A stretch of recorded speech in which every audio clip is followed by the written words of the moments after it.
Y la exención del pago de impuesto a las ganancias en algún caso específico, en uno puntualmente, que llegó hasta la Corte.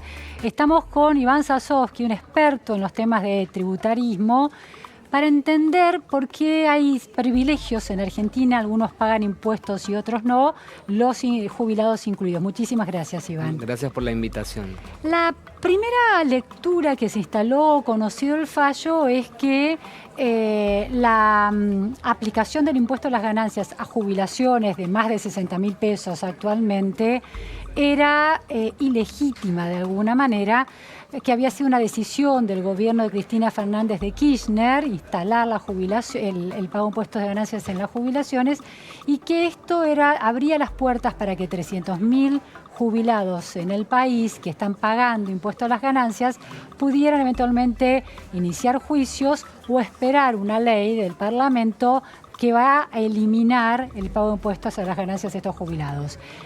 ¿Qué tenés para decir acerca de todos esos puntos? Bueno, la verdad es que es un fallo que todos estábamos esperando. Recordemos que la Corte Suprema de Justicia ya para este año estableció una agenda, entonces ya tenemos con anticipación la fecha en la que van a salir las sentencias y las implicancias que eso puede llegar a tener para el resto del año. En un año electoral, claramente un fallo de características como las que estás describiendo, en la que se analiza el tributo, el impuesto a las ganancias, un impuesto muy sensible sobre los jubilados. Claramente estábamos todos muy expectantes sobre esta situación, y la verdad es que el fallo, si bien es un fallo que solamente tiene la disidencia del presidente de la Corte, realmente no termina de cambiar el status quo de la situación de los jubilados, porque realmente no plantea una solución de fondo para estos menos quizás de 300.000 jubilados que hoy tributan el impuesto a las ganancias.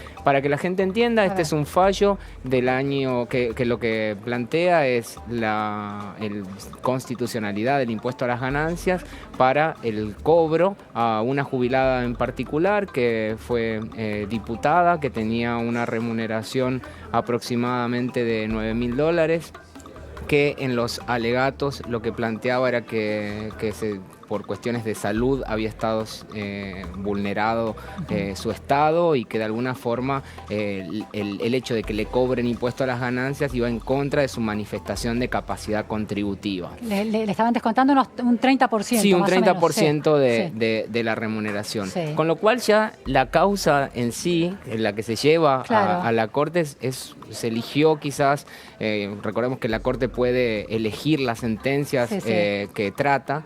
Es un caso bastante fuera de lo común, no es un jubilado que no le alcanzaba para adquirir sus remedios, al menos ella no lo pudo probar en lo que fue el juicio, que es el voto en disidencia de Rosenkrantz. Te hago una pregunta, Iván, mientras esta señora fue diputada y cobró su salario de diputada, ¿pagó impuestos? Sí, pagó impuestos, pero hay que romper un poco la tesis porque de que se trata de la misma ganancia, porque claramente cuando uno paga impuesto a las ganancias se está deduciendo lo que es el aporte jubilatorio, por lo tanto ese aporte jubilatorio no tributa, que es en definitiva lo que después vuelve en el momento de la jubilación. Entonces esa cuestión no se analiza en la sentencia, lo que sí se analiza... Y eso es importante porque un argumento que dice que no tiene sentido gravar las jubilaciones es porque ya se grabaron mientras eran salario, pero lo que vos estás planteando que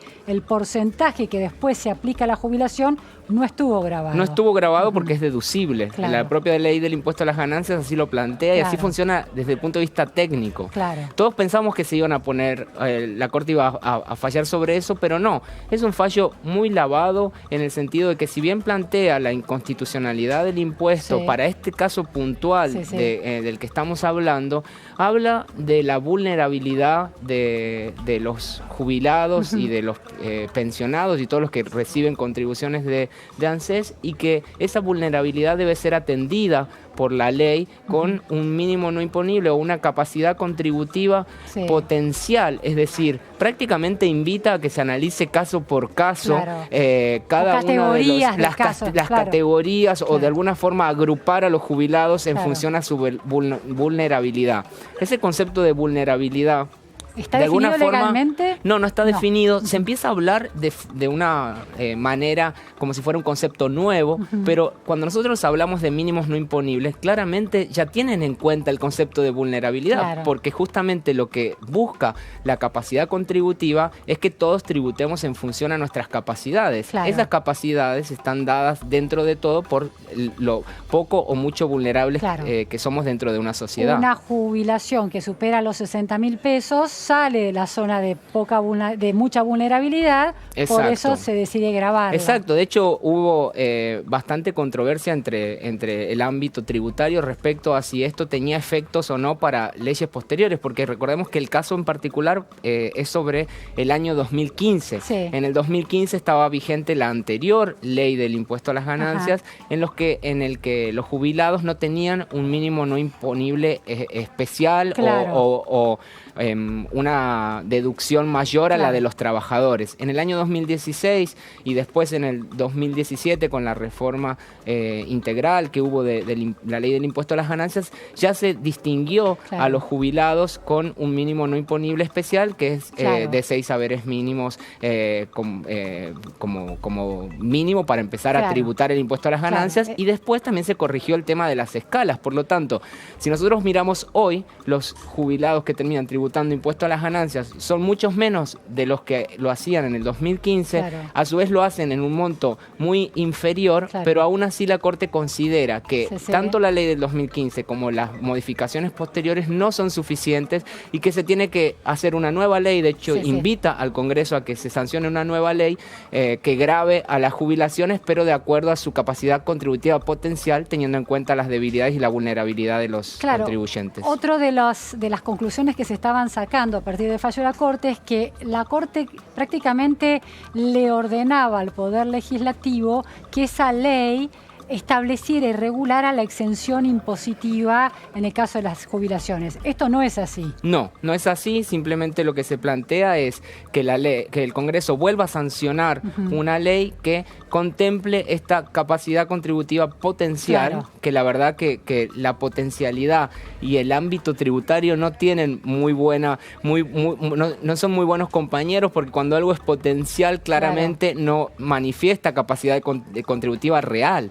Realmente el fallo debería haber planteado la capacidad contributiva real, no potencial. Exacto. Los requisitos para fijarla. Totalmente, porque recordemos que los que terminan tributando hoy por hoy el impuesto a las ganancias son quienes tienen jubilaciones por encima de los 68.000 pesos. O sea, estamos hablando de montos suficientemente grandes como para que se considere, en comparación con lo que gana un trabajador activo, se tiene en cuenta esa diferencia, más allá de que obviamente los jubilados son parte de la población de riesgo que tiene mayores costos, y eso es lo que intenta discriminarse con un mínimo no imponible más alto respecto a los trabajadores activos. Pero acá el problema de fondo, que es que hoy por hoy se está tributando impuesto a las ganancias sobre un ingreso que prácticamente está al límite de lo que es la canasta básica para no ser pobre, y que ya terminas tributando, son las inequidades que realmente se tienen que solucionar. Y por otro lado también,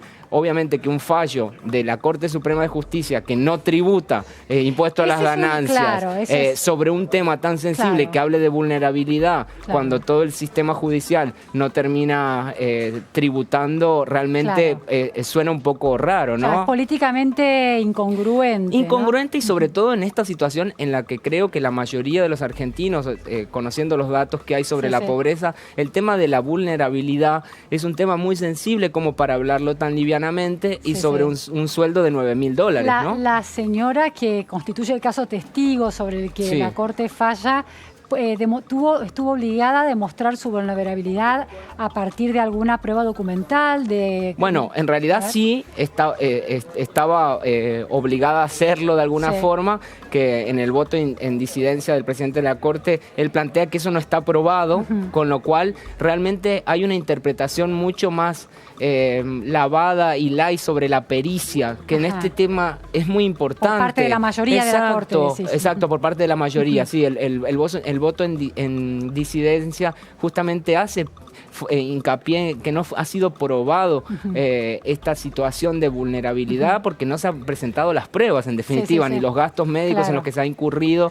Pero más allá de entrar en ese punto, que me parece que es muy personalísimo de cada uno de los casos, el fallo no nos deja un mensaje claro de quiénes van a tener que estar alcanzados por el impuesto en un futuro o quiénes tienen acceso a este beneficio de no poder estar alcanzados por el impuesto, ¿no? Iván, están estos jubilados de esta clase tan particular alcanzados por este beneficio, la Corte y los jueces que ingresan a partir de 2007, la Corte sí, los jueces que ingresaron antes de 2017 también, no los nuevos jueces. ¿Quiénes más tienen privilegios en relación al impuesto a las ganancias en Argentina? A ver, en relación al impuesto a las ganancias, desde el punto de vista de las personas físicas, si nosotros vemos a los trabajadores en general, tienen privilegios quienes prácticamente se auto otorgan privilegios. ¿Quiénes son? Los diputados y los senadores, que gran parte de los viáticos, este canje de pasajes que hacen, este tipo de conceptos no está alcanzado por el impuesto. Con lo cual, salario, pero es una ganancia. Exacto. Por otro lado, provincias que de forma autónoma deciden que sus trabajadores no paguen impuesto a las ganancias, como si esto fuera una opción, como la provincia de San Luis, municipios de la provincia de La Pampa, sectores de la industria petrolera que dejaron afuera determinados conceptos.